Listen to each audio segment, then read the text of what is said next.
Logran ver el PPT, he subido el PPT y es el PPT, Ciencia Económica, Economía y su división. La ciencia económica, ¿no? Por ejemplo, vamos a ver quién es el padre de la ciencia económica. El padre de la economía, ¿quién es? Adam Smith. Profe, ¿y cómo reconozco a Adam Smith? Difícil, ¿no? Pero su obra fue publicada en el año 1776. Entonces, ¿quién tiene un corte antiguo? Él. Profe, ¿y este personaje? Ah, él es el filósofo, sociólogo, antropólogo, historiador, periodista y economista y filósofo Carlos Marx, ¿no? Y él es Keynes, ¿no? Profesor del inglés Keynes, ¿no? Inglés, un alemán. Y él podría, pues, él es Schumpeter, ya que no me equivoco, ¿ya? No es muy conocido. Bien, vamos a hablar de la ciencia económica, ¿no? Entonces estaríamos hablando de algunos pensadores, ¿no? Que fueron fundamentales. Gracias a La riqueza de las naciones de Adam Smith, ¿no? La ciencia, la economía se cataloga como ciencia, ¿no? Le da ese gran paso, gran salto de ciencia económica. Vamos a hablar del costo de oportunidad y así, jóvenes, terminamos términos. A ver, ¿qué es la ciencia económica? La economía como ciencia, la economía como ciencia, ¿no? Como ciencia social, porque estudia con la conducta del hombre y la mujer a la hora de buscar satisfacer necesidades, es la ciencia que nos permite administrar, gestionar los recursos que son escasos para poder satisfacer las necesidades que son de carácter ilimitado. La economía como ciencia, ¿qué nos enseña? Consciente de que no todo abunda en la economía en el mundo, consciente que las necesidades desbordan a los recursos que se utilizan para crear bienes y servicios y con ellos satisfacer necesidades, la economía nace por esa necesidad, ¿no? De asignar mejor, de administrar mejor los recursos escasos a la hora de satisfacer necesidades. Cuando hablamos de recursos, estaríamos hablando de naturaleza, trabajo y capital, ¿no? Que con estos recursos podemos crear los bienes y servicios para poder satisfacer necesidades. Pero estos recursos, ¿cómo son? Escasos, limitados. ¿Y cómo son las necesidades? Ilimitadas. Entonces nos vamos a enfrentar a un gran problema, ¿no? Que las necesidades del hombre y la mujer son ilimitadas. Si contamos, siempre van apareciendo nuevas necesidades o nuevas formas de satisfacer necesidades. Y los recursos que cuenta el mundo siempre va a ser muy poco, muy pequeño, no va a haber en la cantidad suficiente para poder satisfacer esas necesidades que son ilimitadas. Y es por eso que la razón de la economía, ¿no? De la ciencia económica, que va a ser la ciencia social, que estudie la mejor manera, ¿no? De la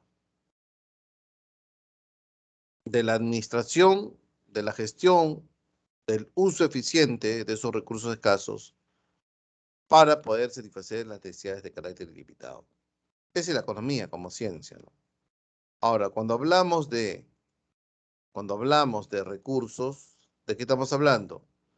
Estamos hablando de todo aquello que permite crear bienes y servicios, ¿no? ¿Y cuáles son los recursos que cuentan nosotros?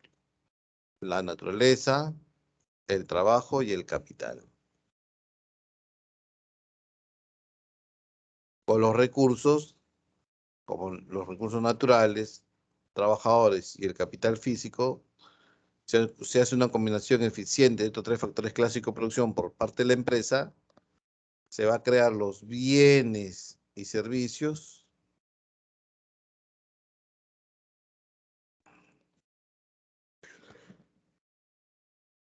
y a través de los bienes y servicios se van a satisfacer las necesidades. Pero ¿cómo son las necesidades, profesor? Las necesidades son ilimitadas, ¿no? Las necesidades son ilimitadas, ilimitadas. Entonces, aquí va a haber un problema, ¿no? Los recursos, ¿cómo son? Escasos, profesor. Y las necesidades son ilimitadas, ¿sí? Si los recursos son escasos y las necesidades son ilimitadas, entonces nos vamos a enfrentar a un problema, ¿no? El problema de la escasez. Y la escasez es un término relativo. que toma en cuenta dos cosas fundamentales, que no hay recursos suficientes para poder satisfacer las necesidades que son ilimitadas. La escasez es un término relativo que toma en cuenta siempre que el nunca es suficiente en recursos porque las necesidades son ilimitadas. ¿Y porque las necesidades son ilimitadas? Porque siempre aparecen nuevas formas de satisfacer las necesidades. Siempre van a aparecer nuevas formas. Y eso hace que el hombre desee ilimitados. Pero cuando mira al costado ve y tendré los recursos suficientes, limitados. Esa es la razón de ser, ¿no? ¿Por qué la ciencia económica aparece? Por la escasez de los recursos frente a necesidades ilimitadas. ¿Hasta aquí alguna pregunta? ¿Preguntas?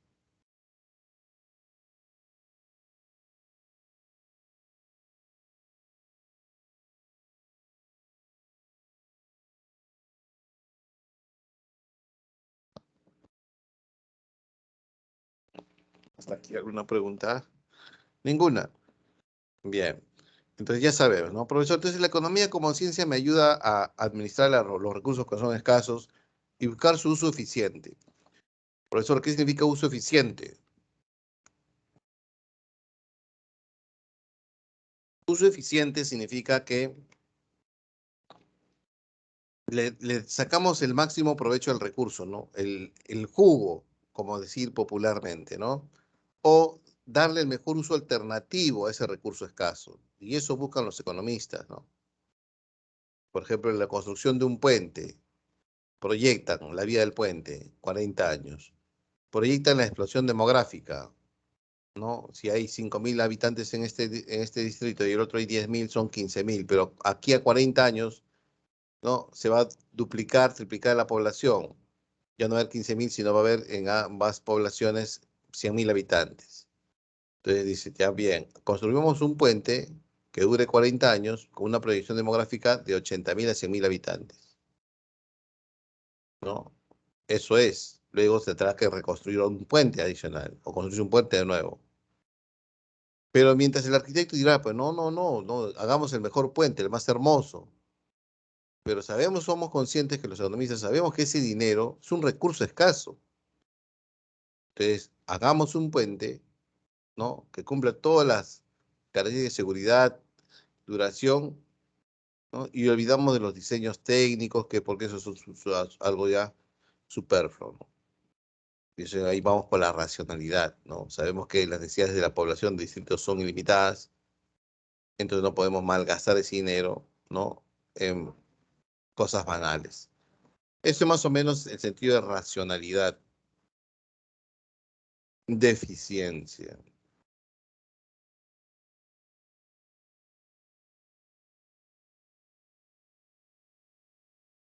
Entonces, pongamos un ejemplo, ¿no? Si un pueblo que está bajo cero, o donde hace frío, su único recurso que es escaso es la madera, que produce los troncos, y con estos troncos podemos fabricar libros, revistas, ¿ya? Libros, revistas, de todo podemos fabricar. Pero como aquí el recurso es limitado, ¿no? Limitado, y los usos son ilimitados porque puedo hacer varios objetos o servicios, entonces vamos a entrar a un uso racional.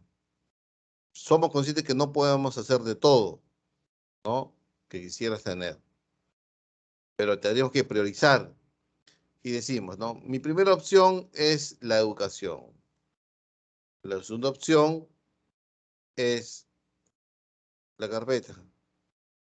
Y la tercera opción es el calor de una fogata. Bien, ¿por qué tengo que tratar de decidir por la primera, segunda o tercera opción? Porque me enfrento a la escasez. Y la mayoría de los países, ¿no? Las personas en el mundo, cuando tienen niños, ¿no? No todo le pueden dar. ¿Por qué? Por recursos escasos, las necesidades son limitadas del niño. Lo mismo, ¿no? Si llevamos eso a la fruta en invierno, ¿no? Si llevamos eso, nunca va a alcanzar para las necesidades que tenga una población. Nunca es suficiente y esa es escasez. Entonces yo tengo que decidir, priorizar. elegir. ¿Por qué tengo que elegir? Porque no puedo utilizar el tronco para satisfacer todas las necesidades, ya que son ilimitadas. Entonces, si yo decido invertir en educación, ¿a qué renuncio? A los muebles y al calor de una fogata. Si yo tomo una decisión, una elección y renuncio a otras, se crea el costo de oportunidad. Pero, ¿qué es el costo de oportunidad? Bueno, esto. Aquí, ¿qué vendría a ser el costo de oportunidad? El costo de oportunidad es la segunda mejor alternativa a la que renuncié. ¿Cuál fue la mejor alternativa? La educación. La segunda, que sea el calor de una fogata. Entonces, el costo de oportunidad será la segunda mejor alternativa a la que se renuncia. ¿Ya? Bien, hasta aquí alguna pregunta. Entonces, ¿qué es el costo de oportunidad? Es el costo de tomar una elección y rechazar otras. Pero de todas las que rechazo, ¿será el costo de oportunidad? No. De la segunda mejor alternativa. Si yo soy alcalde o gobernador o chamán de la zona y tengo un recurso escaso que es el tronco, muy bien, yo digo, vamos pueblo, destinemos a la educación. Sí, bien, todos de acuerdo. ¿A qué vamos a renunciar? A los muebles, a las casas de madera y también al calor de una fogata. ¿Cuál sería el costo de oportunidad? La segunda mejor alternativa y todos vamos a valorar. Entonces dijimos, no, lo que hemos sacrificado más y nosotros vamos a sacrificar es el calor de una fogata porque en el frío hay helado. Ese sería el costo de oportunidad. ¿Ya? Bien, vamos a continuar. Entonces, ¿qué es el costo de oportunidad? Se trata de todo aquello que renunciamos cuando tomamos una decisión. Claro, cuando tomamos decisiones elegimos y renunciamos a todo un conjunto de alternativas que tuvimos. Pero ¿cuál es el costo de oportunidad? Ah, como la mejor alternativa la decidí, la segunda mejor alternativa a la que yo renuncio. Ese es el costo de oportunidad. Bien, bien. Ejemplo por aquí. ¿No? A esta persona tiene un premio al costado, ¿no? Un premio. O Sandra tiene unos ahorros, ¿no?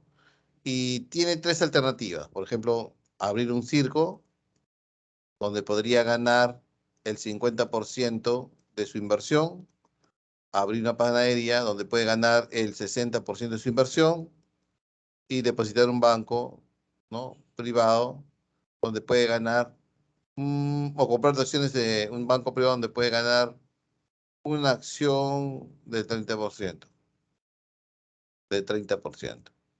Muy bien, si tú fueras el racional, ¿por qué elección te inclinarías? ¿Por qué inversión? La que te pague más, ¿sí o no, profesor? Ya están con su lab, con su... A ver, ¿cuál sería el costo de oportunidad acá? Yo pienso, Sandra, ¿qué le conviene a Sandra? El circo o la panadería. La panadería. Entonces sería aquí, esta es su elección. ¿A qué renuncia? Al circo y a invertir en acciones de un banco. Entonces, ¿cuál sería el costo de oportunidad? La segunda mejor alternativa. ¿Quién de las dos es la segunda mejor alternativa? Porque la primera alternativa decidí, esa es mi elección. Y a la que yo renuncio es mi costo de oportunidad. Ah, profesor, esta es la segunda mejor alternativa. Entonces, este es el costo de oportunidad, ¿ves? Ese es el costo de oportunidad. Bien. Preguntas, preguntas.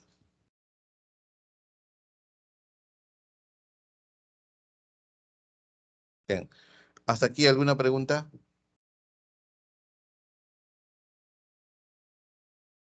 Ujú. Bien. ¿Sí? Esta es la segunda. Entonces, este vendría a ser mi costo de oportunidad.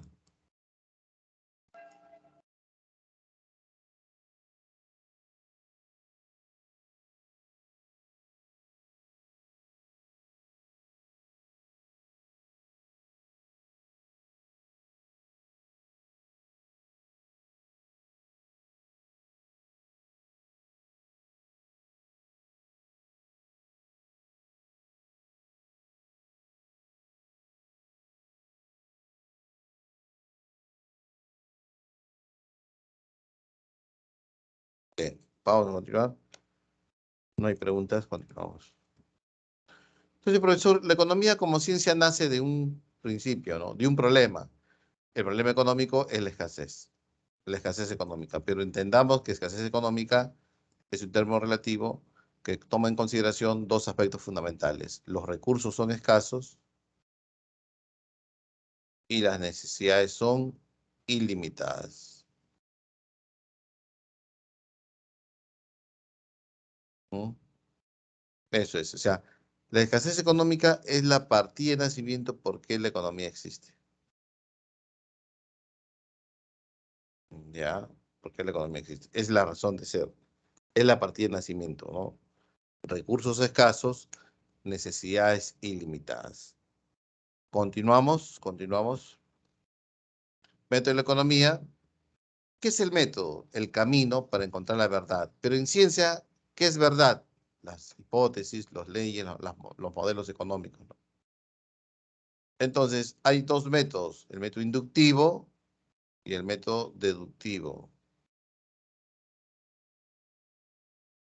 ¿ya? Hay dos métodos, el método inductivo y el método deductivo. El método, el método inductivo es aquel método que inicia desde lo particular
de lo particular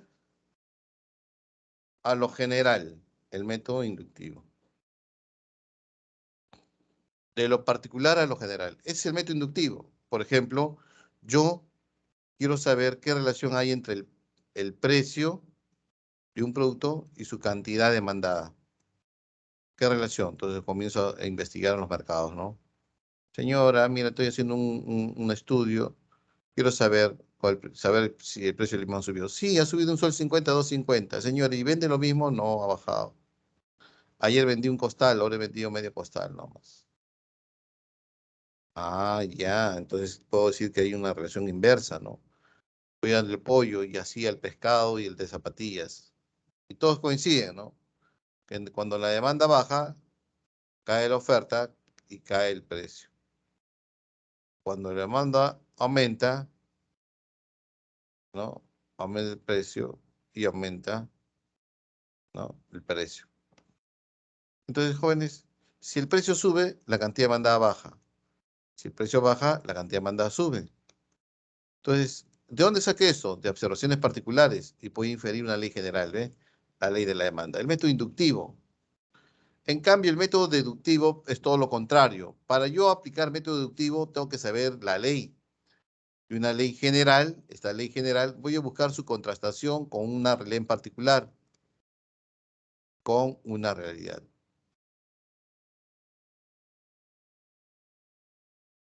¿Ya? Por ejemplo, yo sé muy bien que según la teoría cuantitativa del dinero, a mayor masa monetaria suben los precios. Sé muy bien eso.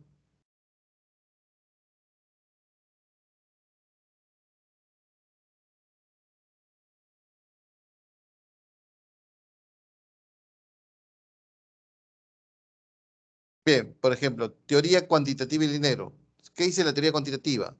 Que la masa monetaria cuando aumenta, los precios van a subir generando inflación. Muy bien, yo me baso en una teoría cuantitativa aceptada ya y demostrada. Y voy a observar una realidad en particular, Ottawa, Singapur. Sus gobiernos han optado por imprimir billetes y monedas. Pronto, ese billete y moneda no valdrá nada.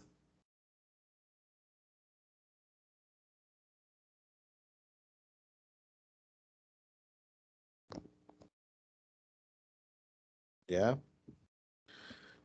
¿Preguntas, preguntas? Todo claro, ya. Vamos a continuar. División de la ciencia económica, ¿ya? Un momentito, por favor. Voy a tomar agüita para darle la garganta.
Bien, gracias. Mire, la economía como ciencia sí en dos, economía positiva y economía normativa. ¿Ya? La economía positiva y la economía normativa. La economía positiva es lo que es.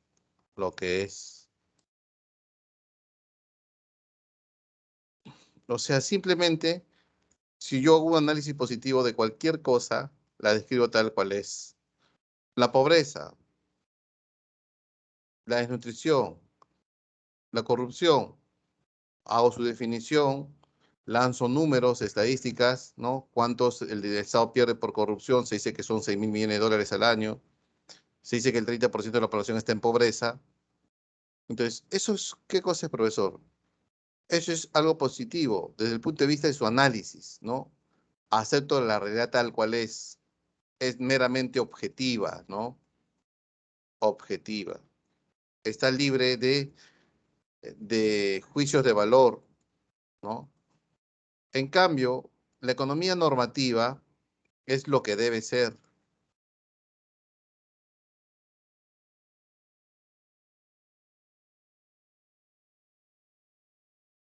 lo que debe ser.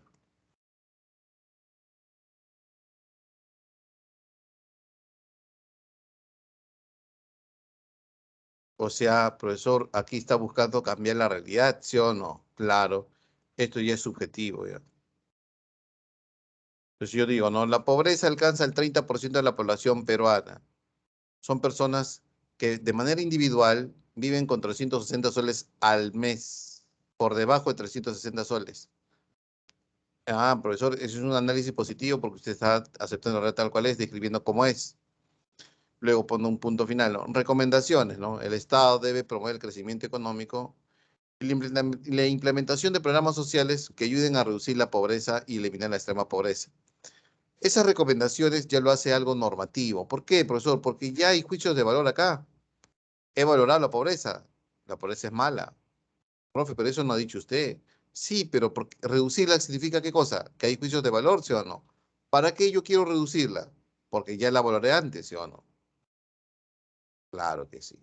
Cuando yo propongo soluciones alternativas de cambio, eso ya lo hace un análisis normativo, ¿ya?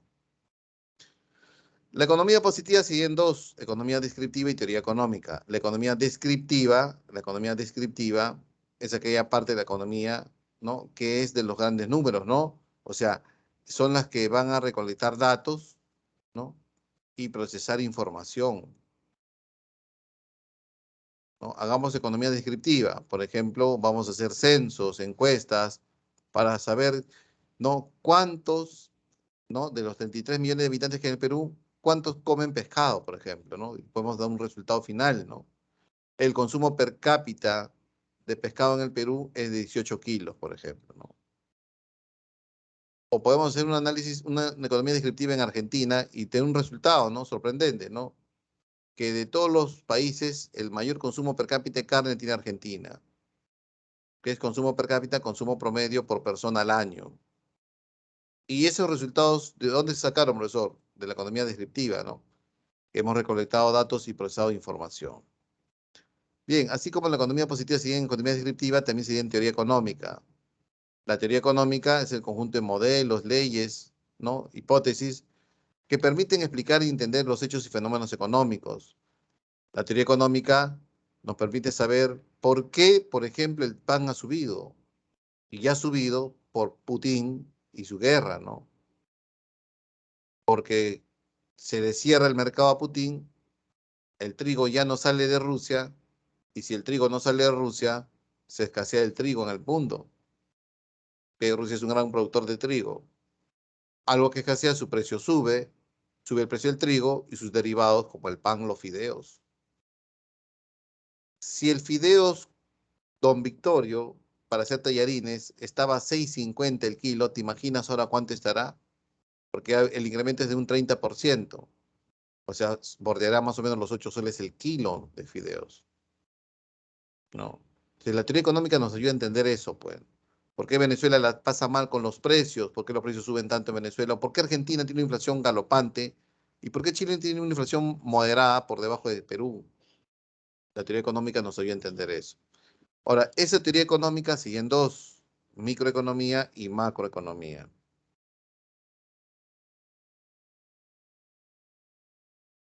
¿Ya? Microeconomía y macroeconomía. Entonces vamos a ver eso, ¿no?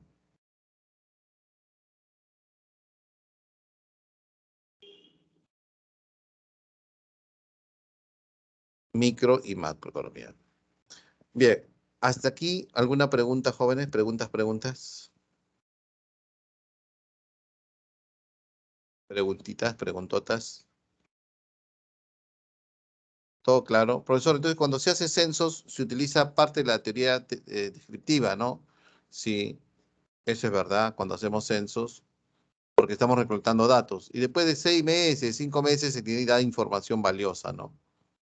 ¿Cuánto es el ingreso promedio en Santa Anita, ¿no? O en Lince, ¿cuántos son universitarios con estudios completos, ¿no? Y hay una correlación positiva entre el nivel de estudio e ingresos. Entonces, por ejemplo, a las empresas es valiosa información. De repente una empresa dice, ah, no, entonces voy a abrir aquí una joyería, un restaurante de 3 tenedores. Y eso es verdad, ¿no, profesor? ¿Por qué? Porque hay gente que puede pagar, pues, ¿no? Bien, o de repente dicen que, a ver, el distrito que tiene más inversiones es Puente Piedra. Entonces hay un negocio ahí también, profesor, para no salir restaurantes de 3 tenedores, 4 tenedores, ni boutiques exclusivas, ¿no? Ahí de frente yo abro un maestro. Claro, un maestro, un Sodimac, ¿no? Porque con invasión invades y no necesitas construir, ¿sí o no? Claro, información valiosa, ¿no? Valiosa, jóvenes. Bien, ahora, la teoría económica nos permite entender y explicar los hechos y fenómenos económicos que se viven en micro y macroeconomía. Aquí vas a entender qué es micro y qué es macro, ¿ah? ¿Ya? Porque normalmente el alumno confunde, pero vas a entender. Atento, por favor. La microeconomía hace un estudio individual de las cosas. Si individual no te convence, individual, un estudio en particular. Estudia decisiones individuales, decisiones particulares, elementos individuales en elementos particulares, ¿no? En cambio, la macroeconomía estudia en general, ¿no? A nivel general. A nivel, los economistas también le llaman a nivel agregado. agregado. Porque si tú te llevas de esto micro, pequeño y macro grande, olvídate, ya marcaste mal tu examen de admisión. La diferencia es individual, general, particular, agregado. Por ejemplo, a ver, se dice que el celular más vendido es Samsung, ¿no? Ha recobrado su posición después de que Huawei le quitó la posición número 1. ¿Ya? Huawei ha perdido un poco de mercado por el problema del sistema operativo y ustedes conocen la historia. Muy bien, la multinacional, la transnacional Samsung, que produce en cualquier parte del mundo, ¿es estudiado por una microeconomía o una macroeconomía? ¿Qué respondes tú? ¿Qué respondes? ¿Micro o macro?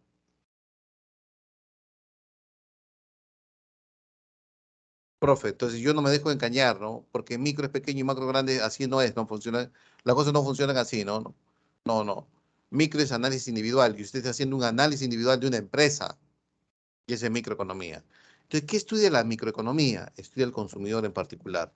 Tú, yo y todo el mundo, consumidores.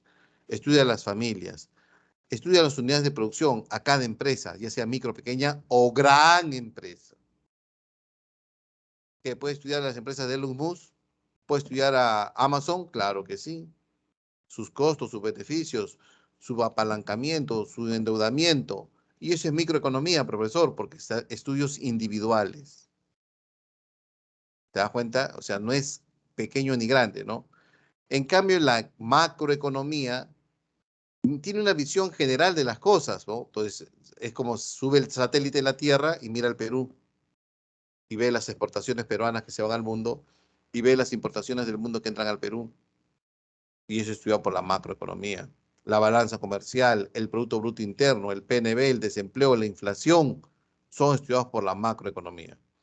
Profe, ¿qué estudia la macroeconomía? El crecimiento económico, el desarrollo económico, el PBI, el PNB, las exportaciones, las importaciones, la balanza comercial, la balanza de pagos, porque ese es en general, el desempleo y la inflación. También estudia el tipo de cambio, profesor, claro, y la tasa de interés del mercado, también macroeconomía. Profesor, pero yo te planteo una pregunta. ¿Qué pasa si mi primo se quiere comprar una bicicleta, ¿no? De batería eléctrica que le están pidiendo 1.800 soles en una tienda comercial? Y él tiene la mitad. Y la otra parte va a pedir un crédito al banco Scotiabank, que le quiere cobrar una tasa de interés del mercado, ¿no? De 30% anual. Esa decisión que tu primo que va a comprar a crédito la bicicleta es estudiada por la micro o la macro, que dicen ustedes. Micro o macro. Profe, usted me dijo que tasa de interés estudia la macroeconomía. Sí, pero date cuenta, ¿no? Que son decisiones individuales, ¿no? Y el primo va a pedir un crédito al Scotiabank. Es microeconomía, pero profesor, no puede ser macroeconomía. Es más, la macroeconomía no va a estudiar si Pepe Lucho compra rosas para su enamorada, no. Esa es la microeconomía. La macroeconomía que estudia, arrancamos con el PNB, luego con el PBI, con el PNN, la inflación y el desempleo, la ley de Ocum, ¿no? La tasa de interés, el tipo de cambio, las exportaciones, las importaciones, la balanza comercial, el crecimiento económico, el desarrollo económico, esa es macroeconomía. Macroeconomía. ¿Ya? Profesor, se aproxima el día del ceviche y el precio del pescado subió en todo el Perú. Micro o macro, ¿qué dicen? Rápido, a ver. Micro o macro. ¿Por qué no es macro? Profe, usted dijo en todo el Perú, pero en algún momento yo te dije que la macroeconomía estudia el precio del pescado. No, profe, no. ¿Y el precio del pescado qué es? Análisis individual. Ah, ¿verdad, no, profesor? Sí, esa es microeconomía. Hace 17, 18 días se celebró el Día de los Enamorados. ¿Qué subió de precio? Las rosas, profesor. Se dispararon las rosas, las flores y los peluches. Tanto en Lima como en Piura, o Tacna o Tumbes. Y eso estudiado por la micro o la macro. Profe, usted está haciendo estudios de mercados, ¿no? Individuales, ¿no? Microeconomía. Pero dice que a raíz de la guerra, la inflación en el mundo va a subir, ¿no? Y está subiendo la inflación, jóvenes, en el Perú, está subiendo la inflación en Latinoamérica, en Europa ni hablar y Estados Unidos también. Eso estudiado por la micro o la macro. La macroeconomía. porque la inflación es el incremento continuo y sostenido del nivel general de precios. Macroeconomía. Bien, continuamos. La economía normativa, ya cruzamos por acá, cruzamos el puente. La economía normativa, que es la otra parte, ¿no? Que busca cambiar la realidad, ¿no? Va a tener un aliado, que es la política económica. Pero cuando ya hablamos de política económica, estamos hablando de acciones concretas del Estado, del gobierno, para cambiar la realidad. Por ejemplo, la política económica de Estados Unidos, implementada por su presidente, ¿no? Es de incrementar el gasto público, ¿no? Parece que Keynes vive en el presidente Bin Laden no es, ¿no? Pero algo parecido así su presidente, ¿no? Bien. En cambio, en la política económica del Estado peruano, de este gobierno, pues no, ni hablar, ¿no? No sabemos cuál es su política económica, ¿no? No tiene un norte, está por demás este presidente, ¿no? Está con sus problemas, ¿no? Parece que no va más el presidente. Pero, pero, si, si el presidente tiene un norte y él ha dicho que yo voy a gobernar para el pueblo y por el pueblo y va a reducir la pobreza, todo el conjunto de medidas que adopta este Estado, este gobierno, para reducir la pobreza se llama política económica. La pandemia nos castigó. El Perú tenía 20% de pobreza y con la pandemia se incrementó a 30%. Los economistas dicen que va a tardar el Perú 10 años para reducir la pobreza de 30 a 20%. Y para reducir la pobreza, ¿qué necesitamos? Crecimiento económico y mejoras en los programas sociales.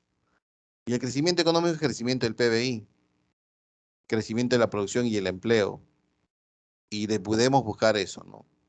Atraer inversión, incrementar el gasto público en lo que es inversión de carreteras, puentes. Y todo eso lo que se hace se llama política económica, que tiene un norte, tiene un objetivo, ¿no? Entonces, si la economía normativa busca cambiar la realidad para bien de la sociedad, el conjunto de acciones que adopta el gobierno se llama política económica. Y esa política económica sigue en dos, política fiscal y política monetaria.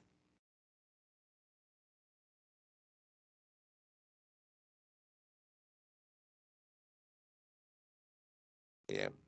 La política fiscal a cargo del Ministerio de Economía y Finanzas y tiene que ver todo lo que son impuestos, ¿no? IGB, impuesto a la renta, selectivo al consumo, evasión tributaria, exoneraciones tributarias, elusión tributaria, porque el MEF se encarga de eso, ¿no? De la recaudación, de la caja del Estado, para luego financiar el gasto público, el presupuesto público.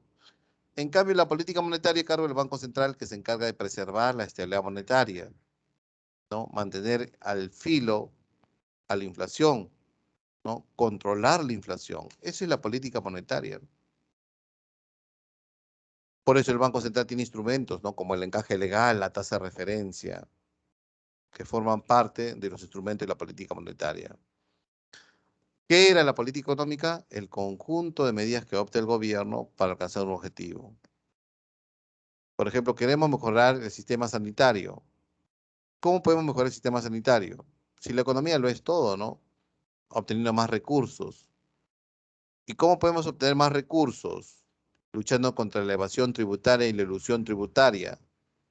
Y eso es una política fiscal, ¿sí o no? Es parte de la política económica.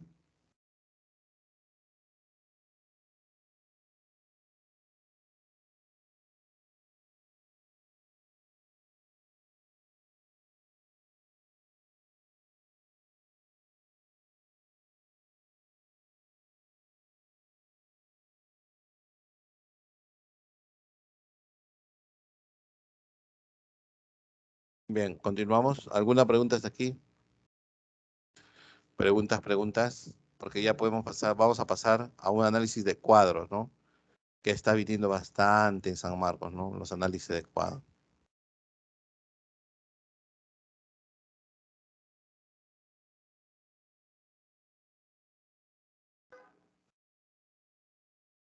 Todo claro, ya. Bien, continuamos entonces. Ahí les dejo, ahí lo voy a dejar la parte teórica ya. Los sistemas económicos, ahí está el padre de la economía, Adam Smith, lo hemos coloreado para ustedes. Aquí está Carlos Marx, ¿no? Y aquí está el amigo Keynes, ¿no? 1,98 creo que medía Keynes, 1,95. Gigantote era, ¿ah? Gigantote. Ambos murieron jóvenes, todos murieron jóvenes, ¿ah? No iban al gimnasio, seguro no, su corazón no se fortalecía, puro estudio. ¿No? Él murió a los 60 años, 55 años. Claro, en ese tiempo también la medicina no era avanzada, ¿no? La esperanza de vida en la acera era bajísima, ¿no? Sí, sí, tiene razón, ¿no? Bien. Miren, los sistemas económicos son forma de cómo se organiza una economía, ¿no? Entonces, el sistema de mercado o una economía de mercado hace referencia a la libertad de mercado, a la propiedad privada, a que los precios se formen por libre juego de la oferta y la demanda, ¿no? Que el Estado sea mínimo o irrelevante en la economía, que todo sea mercado, ¿ya? Que exista libertad de elegir y producir. Las empresas producen lo que el mercado necesita. ¿Por qué el mercado necesita? Porque hay una demanda insatisfecha de los consumidores. Al final, ¿quién, quién coordina qué producir, cómo producir, para quién producir? El mercado, a través del sistema de precios, ¿no?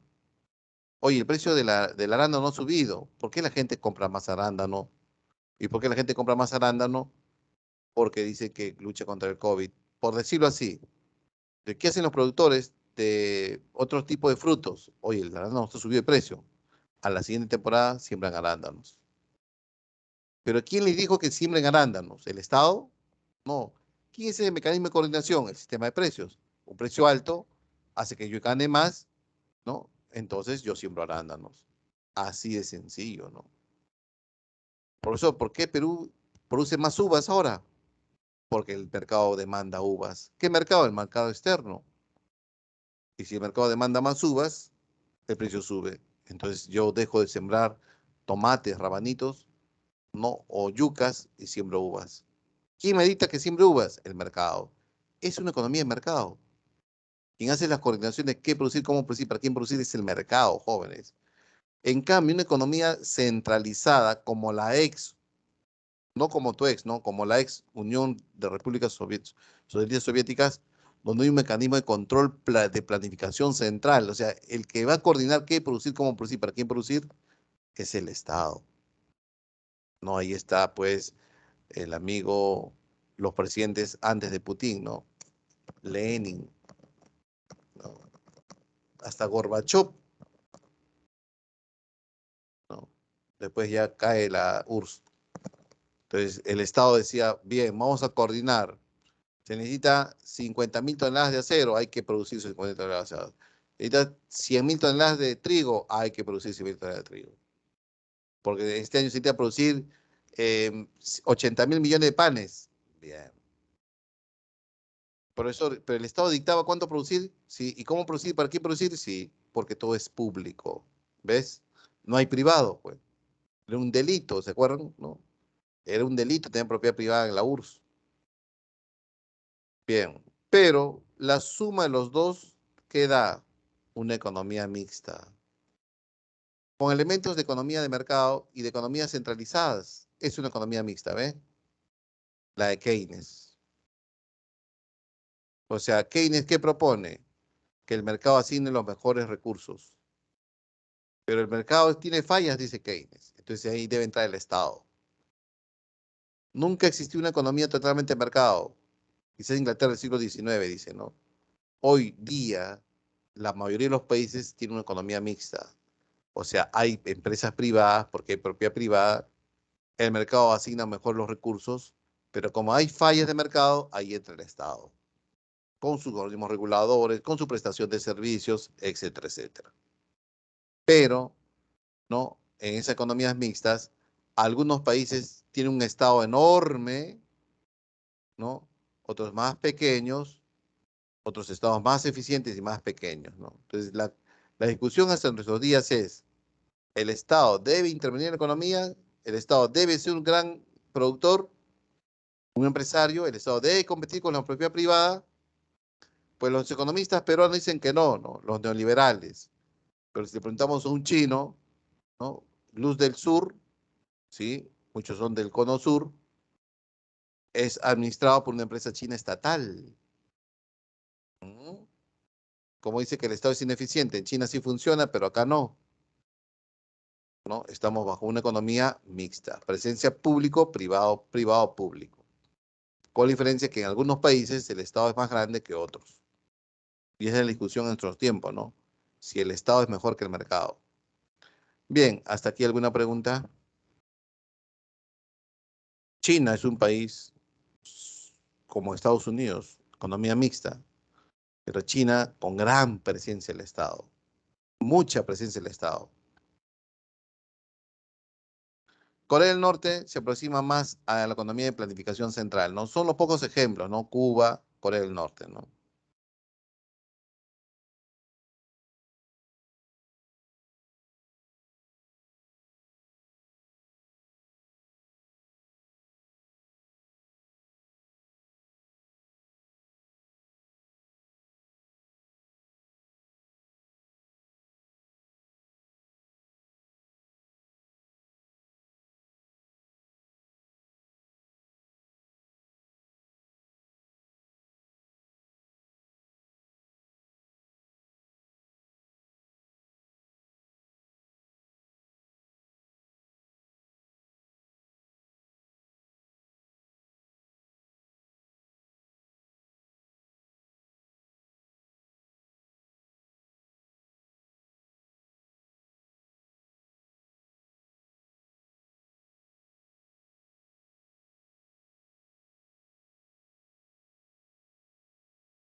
Ah, ya, y me dicen, ¿cuál es mejor para el Perú? Esa pregunta, ¿no? Esa es la discusión que se hace en las escuelas, ¿no? En las universidades, ¿no? Si es mejor un Estado grande o un Estado pequeño. ¿Es mejor que el Banco de la Nación compita con la banca privada, como en algún momento se pensó, para lograr bajar la tasa de interés? ¿Es mejor o no es mejor? ¿Es mejor que se cree un banco que preste dinero a la micro, pequeña y mediana empresa y compita con los bancos como mi banco, que es privado? ¿Es mejor o no es mejor? ¿Es mejor un Estado fuerte y presente en la economía o un Estado más eficiente y pequeño? Entonces, la respuesta va a depender de qué orientación tiene el economista, ¿no? Si es un economista liberal, neoliberal, super archiliberal, te va a decir el Estado tiene que ser pequeñito nada más, ¿no? Asegurarse con la educación y la Fuerza Armada, como decía Smith, y todo es ser privado. Pero si un economista keynesiano, decir, no, está bien, el privado es bueno, pero el Estado también es bueno. ¿No?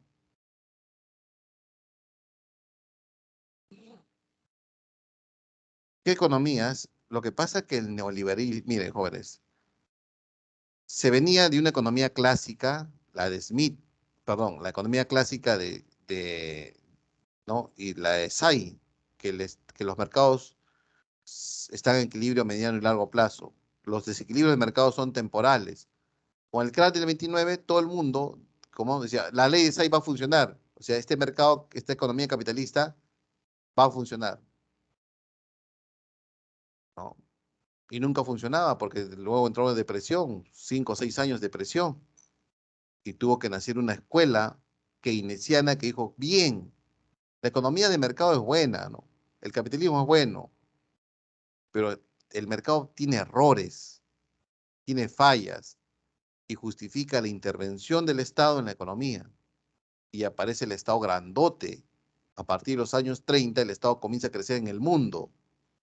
Para los 70, mucho gasto público generó inflación, y la inflación fue el fenómeno mundial, jóvenes. Y ahí aparecen los monetaristas reivindicando, ¿no? El pensamiento de los clásicos y neoclásicos, ¿no? Que el Estado debe ser pequeño, ¿no?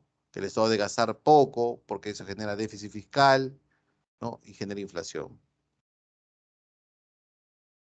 Pero ahora vamos a ver otra cosa, ¿no?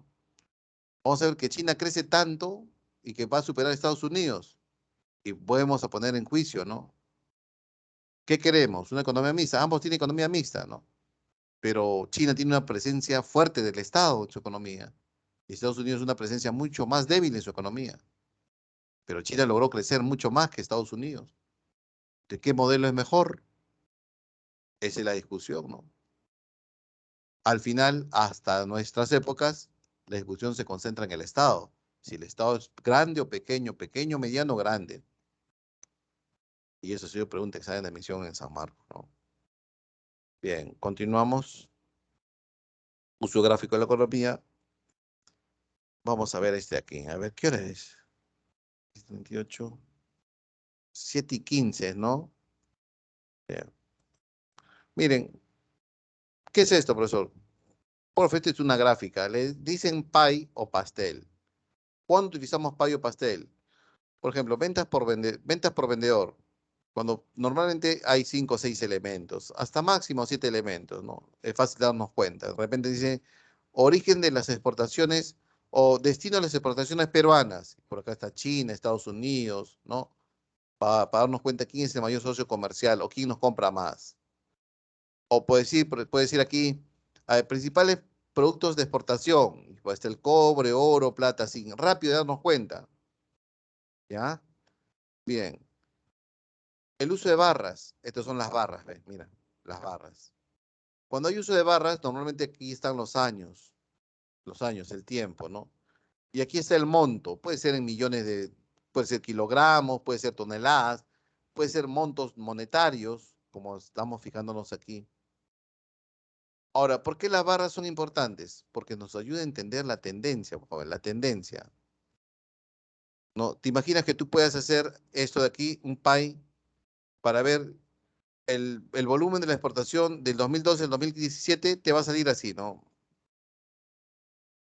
Así, así, así y así. Entonces, va a ser difícil en qué año exportamos más. En cambio, con el gráfico de barras es más sencillo, ¿ves? Y es más, podemos darnos cuenta de la tendencia, que es importante la tendencia. La tendencia del 2012 hasta el 2015 es que una tendencia a la baja. Y aquí hay un punto de inflexión. ¿Qué es el punto de inflexión? Un cambio, ¿no? Un cambio, o sea, una recuperación de la exportación, ¿ve? Entonces, decimos, para el 2018, ¿qué esperamos, profesor? Si la tendencia a crecer para el 2018, esperamos que las exportaciones superen al 2017. Hay que fijarse la tendencia, y eso ha venido 2 veces en el examen de admisión, los últimos años, ¿no? La tendencia. Miren la tendencia. Esto es historia ya. Acá es la tendencia, ¿ve? La tendencia es que las exportaciones sigan creciendo, creciendo, creciendo. ¿Ya? Serie de tiempo, la serie de tiempo toma más tiempos, y lo mismo es, ¿no? ¿No? Millones de dólares, porque puede ser ventas anuales, etcétera, etcétera, ¿no? Igual, la serie de tiempo, hay que ver la tendencia, porque esto es engañoso, ¿no? Puede estar así, así, pero la tendencia siempre es importante. Esta recta es un ajuste de la tendencia. Aquí está. Y depende de 1.29 más 0.17x. Profe, ¿cómo interpreto esto? Esta es la ecuación de la recta, ¿ves? Y la tendencia es positiva, ¿ves? Mientras x aumenta, y aumenta. Este es y, este es el x, claro. ¿Y qué es? Ah, profesor, producción diaria de una planta atmosférica durante un mes. La población, la población de cada, de, población de cada, de un estado del siglo anterior. ¿No? Bueno, no se entiende mucho, ¿no? Ventas de empresas D y M. Entonces, hay una tendencia entre el tiempo y la población, ¿no? Las ventas y la población, puede ser eso, ¿no? Población de década por década de un estado en el siglo anterior. Y la producción diaria de planta y manufactura durante un mes. Claro, una tendencia positiva entre la población década por década, ¿no? Y la producción de alimentos o algo así. Bien. Diagrama de dispersión. Este es lo más interesante. Miren. yo quiero ver, por ejemplo, eres ingeniero, te dicen, ingeniero, resuelve este caso, toma una decisión para mañana. Te dan dos variables aquí, X y Y, y te dan valores. ¿No? Muestra uno, muestra dos, te dan valores así. Y tú comienzas a ver los valores, ¿no? Ni que fueras biónico, ¿no? Ni que fueras, pues, coeficiente intelectual 5000. ¿Qué tienes que hacer? Fácil. Yo quiero saber la relación de estas dos variables. Entonces tienes que hacer un diagrama de dispersión. ¿Cómo hago, profesor? Fácil. Te vas al plano cartesiano y acá le puedes poner Y y acá le puedes poner X. Como tú tienes tu tabla ya, te han dado tu tabla, ¿no? Tú tienes valores de X y valores de Y acá. Y vas dando, ¿no? Los puntos en el plano cartesiano. Este es un par, ¿no? Un par. Puntos así, así, así.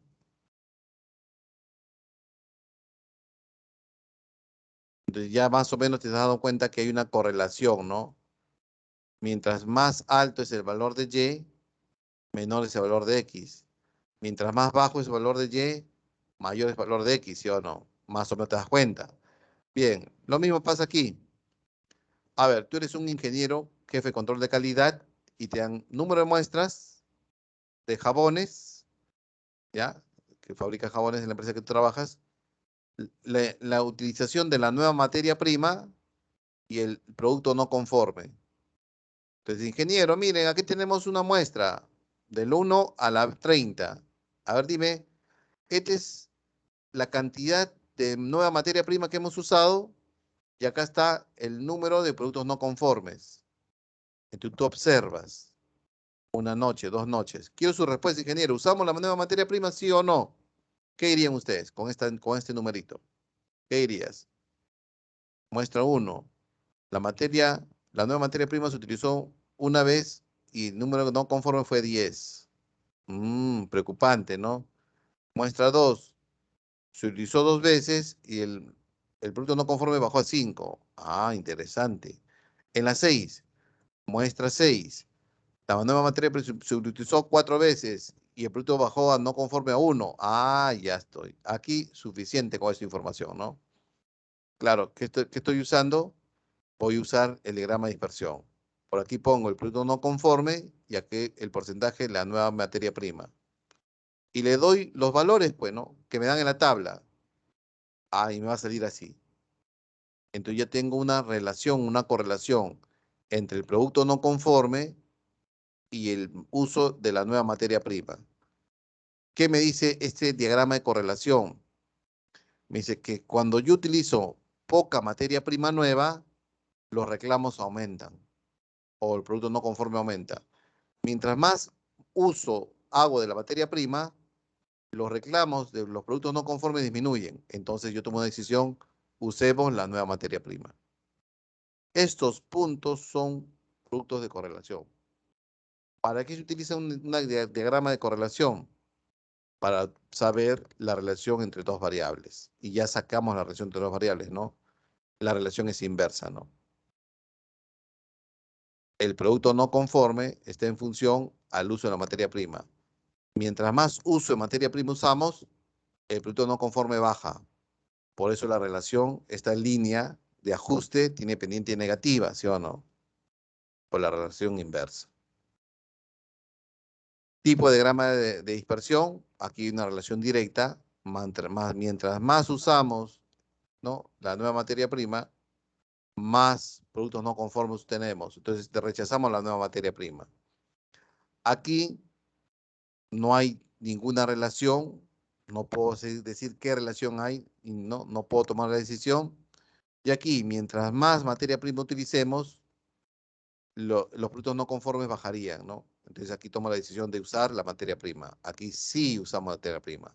Aquí rechazamos esa materia prima, ¿no? Muy bien, preguntas.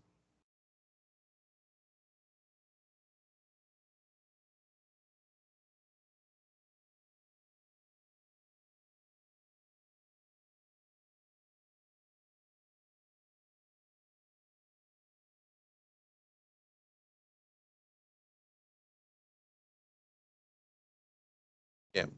Entonces, si no hay preguntas, podemos pasar al force. Pasemos al force. para luego pasar ya a la economía, a los ejercicios. A ver, pasemos al Force.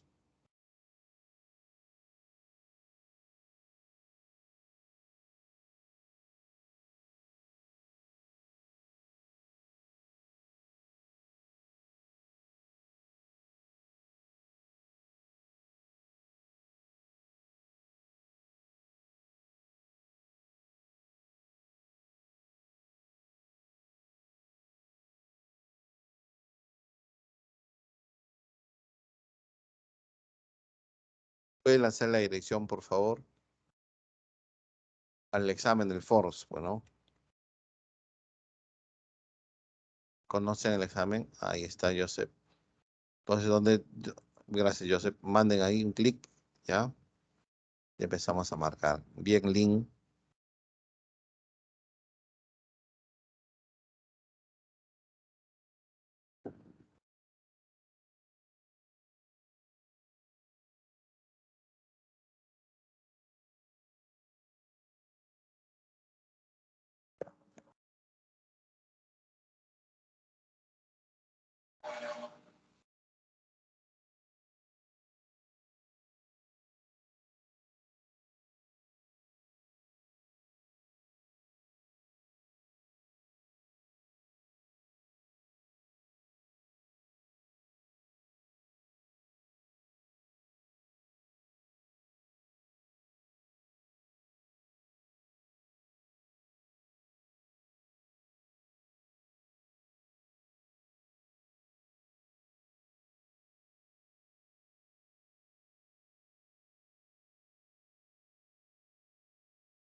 Muy bien, ya vamos a terminar. Nos avancemos. Vamos a seguir marcando ya preguntas por preguntar.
Bien, pregunta número 1.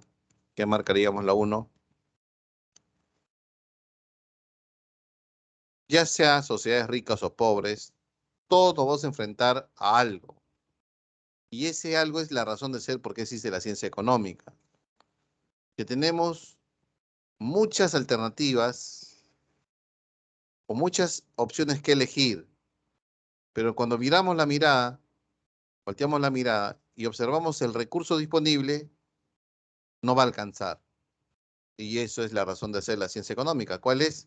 La escasez, ¿no? Un avión. 2, marquemos la 2, por favor. Dedo, ¿no? 2 dedos. Bien, ¿no? La economía y la ciencia social que estudia la mejor manera de administrar los recursos escasos para poder satisfacer las necesidades de carácter ilimitado, ¿no? 3 y 4. Eficiencia significa que sacamos el máximo provecho al tiempo, a un recurso que es escaso. Si mi tiempo entonces este es, ¿no? 8 horas y este es 3 horas. Mi tiempo disponible es 11 horas, ¿sí o no? ¿No? Estudiar y el descanso que se llama ocio en economía. Pero si yo le doy más al estudio, por ejemplo, 9 horas, ¿qué dice la eficiencia?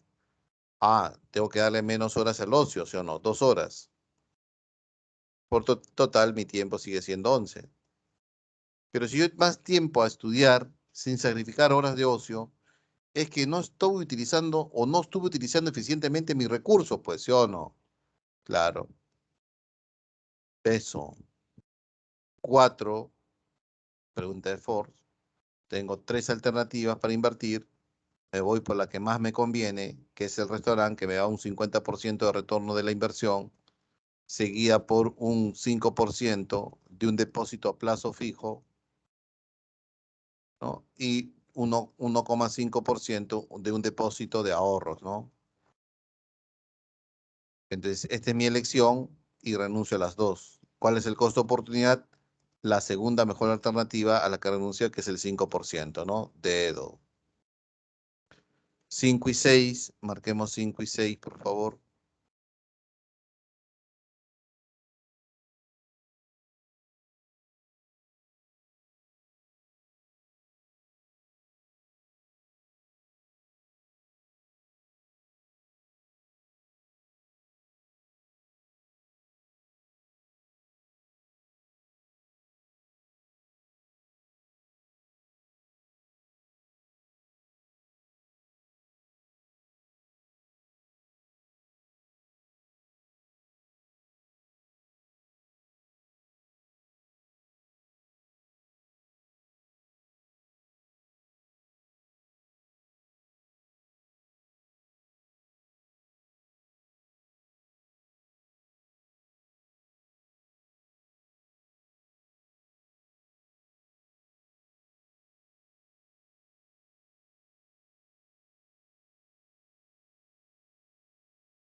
La 5, ¿qué marcaríamos?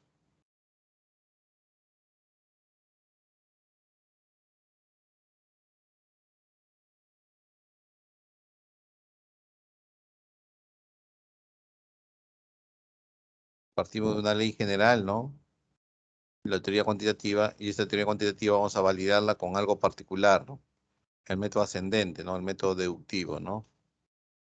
Y la 6 es todo lo contrario, ¿no? Hacemos observaciones particulares para luego ascender y sacar una ley general, ¿no?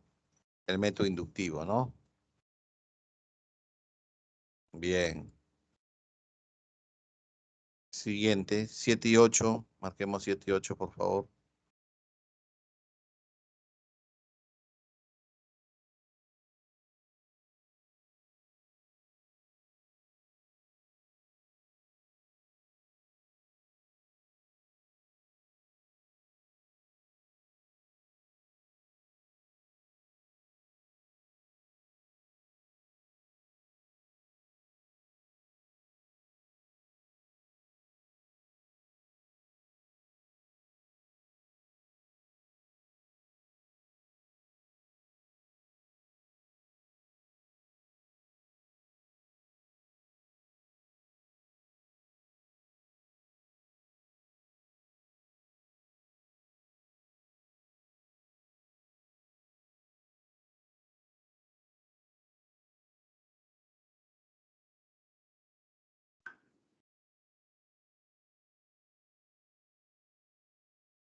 La evolución de la economía del país. Sí, la evolución puede ser a través de barras, ¿no? Cómo el PIB ha caído, ¿no? Y cómo el país se puede recuperar, ¿no? Entonces, para eso hay que tener datos, y es parte de la economía descriptiva, ¿no? Y la 8, pregunta número 8, el sur del país se desató un problema en la mina en Tía María. El conflicto llegó hasta el bloqueo de carreteras, obligando al gobierno a cancelar la licencia del proyecto. Las críticas hacia el gobierno señalan que la actividad minera es la más importante del país. Los pobladores, por el contrario, señalan que la agricultura es la más importante actividad. Hay dos puntos de vista, ¿no? Las propuestas se relacionan con una economía, pues hay juicios de valor, hay valoraciones, ¿no? Normativa, ¿no? 8 eso. 9 y 10, marquemos 9 y 10.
9 y 10. A ver, marquemos 9 y 10. Bien. La intención del gobierno es que la gente compre menos de esos productos que son nocivos para la salud, ¿sí o no? Por eso incrementa el impuesto selectivo al consumo, que es un impuesto directo que está sometido o está incluido en el precio. El precio va a subir. Entonces, si el precio sube, la teoría nos dice que si a mayor precio, menor cantidad demandada. Pero aquí hay un objetivo. ¿Cuál es el objetivo del gobierno? Reducir las incidencias de enfermedades como cáncer, ¿no? Alcoholismo y esas cosas. Y ese objetivo, el gobierno se traza, tiene que cumplirlo con ciertas políticas que toma en consideración, ¿no? Y eso no es política económica, sí, profe, política económica.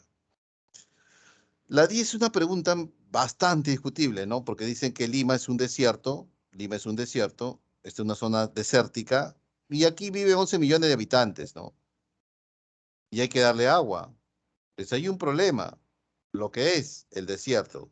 ¿Cómo debe ser? Ah, profesor, darle agua potable. Ahora, Sedapal es del Estado, pertenece al Ministerio de Vivienda. El proyecto que estará en el ámbito de responsabilidad de Sedapal constituye un paso importante, o sea, se está tomando una medida, ¿no? Se está aplicando una política para tratar de solucionar la realidad que Lima es un desierto. Bien, ¿qué marcaríamos ahí? En la 10, que forma parte de la política, o perdón, de la economía normativa, ¿sí o no? Al tomar acciones, ¿no? Para cambiar, para revertir esa situación. 11 y 12, marquemos 11 y 12.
Bien. Planificación central. Permitir a las empresas privadas en sectores estratégicos. Privado, no, todo es público. Falso. ¿Se realiza redistribución de la riqueza de los agentes? No, re no, profesor. Distribución. Porque si utilizamos la palabra re, significa que hay un mercado y un privado. Este es planificación central, no hay privado. Este sería distribución. Falso. Establece las cantidades producidas de solo alimentos. Falso, de todo, ¿no? Hasta corte de cabello. Decir programas educativos, sí, ¿no? Entonces sería dos claves, ¿no? Bien, la 12, marquemos la 12. Precio y cantidades. A ver, precio y cantidades. ¿Qué marcaste la 12? Marquemos la 12, por favor.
Ujú. El inductivo, ¿no? 12 avión, ¿no, jóvenes? Sí, 12 avión. Perfecto. Continuamos. 3 y 14. Durante el periodo 85-90, la economía peruana reveló lo siguiente. Disminución de la producción, espiral inflacionaria, aumento del desempleo y por lo tanto incremento de la pobreza, entre otros aspectos negativos. Y este es macro, ¿no, profesor? Aspecto macroeconómico, ¿no? Para solucionar el diagnóstico es una crisis, ¿no? Una caída, una pobreza. La ciencia económica precisa sobre todo un referente, un método, una crisis o un agente.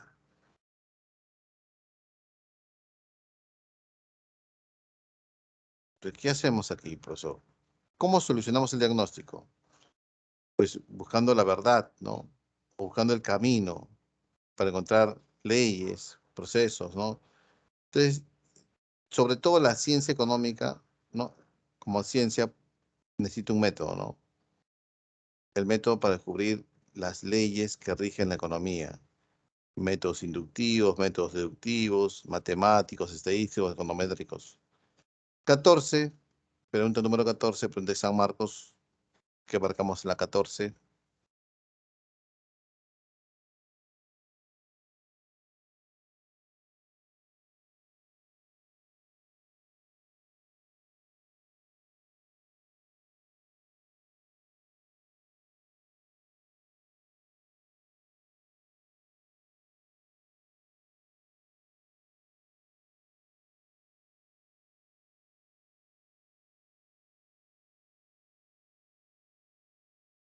Dice que en algunas economías el sector público de un grupo de ellas participa en el PIB con un porcentaje elevado. En otros, con un porcentaje más bajo. Según los observados, se puede afirmar que las teorías económicas ni afirman ni niegan nada sobre lo público, descartan de plano el debate público-privado, estarán en plena confrontación sobre lo público, dice poco o nada sobre el rol privado. A ver qué dicen ustedes, ¿qué marcaríamos? Y eso hemos discutido, ¿no? Cuando ustedes me hicieron la pregunta, ¿qué es mejor, profesor? ¿Más público o más privado? Ni afirman ni niegan nada sobre lo público. Hay economistas que dicen que el sector público es lo malo, ¿no? Corrupción, ineficiente, ¿no? Hay otro economista que defiende el sector público diciendo, mire, ¿y cómo China es? Entonces, hay una plena confrontación, discusión sobre el rol del Estado en la economía, jóvenes. La respuesta es, están en plena confrontación sobre lo público, ¿no? Casa, casa. Bien, siguiente. Vamos con estas preguntitas y terminamos a las 16, ¿ya? Como parte de un trabajo de investigación económica, 25 estudiantes del quinto de secundaria de una institución educativa pública han recolectado información del ingreso y consumo mensual. Ingreso y consumo mensual de 200 personas mayores de 18 años en tres distritos: Comas, La Molina y San Juan de Urigancho. Es una clase impartida por la profesora. La relación de consumo de una persona y su ingreso es lineal y positiva. Es lineal y positiva, ¿no? Si este es el ingreso y este es el consumo, lineal y positiva, ¿no? O sea, esta sí corresponde, ¿no? Estas no, no son lineales, ¿no? ¿Está bien? ¿Cuál de los siguientes gráficos corresponde a la propiedad económica de la siguiente? Solo tres dedos. Siguiente, de la misma gráfica, si el vínculo entre consumo personal y ingreso es lineal y positivo, o sea, el consumo, ¿de qué va a depender? Va a depender del ingreso, ¿sí o no? Es lineal y positivo, o sea, si el ingreso sube, el consumo se incrementa, ¿ve? Ah, ¿verdad, no, profesor? Lineal y positivo. Lo mismo, si el ingreso baja, el consumo baja.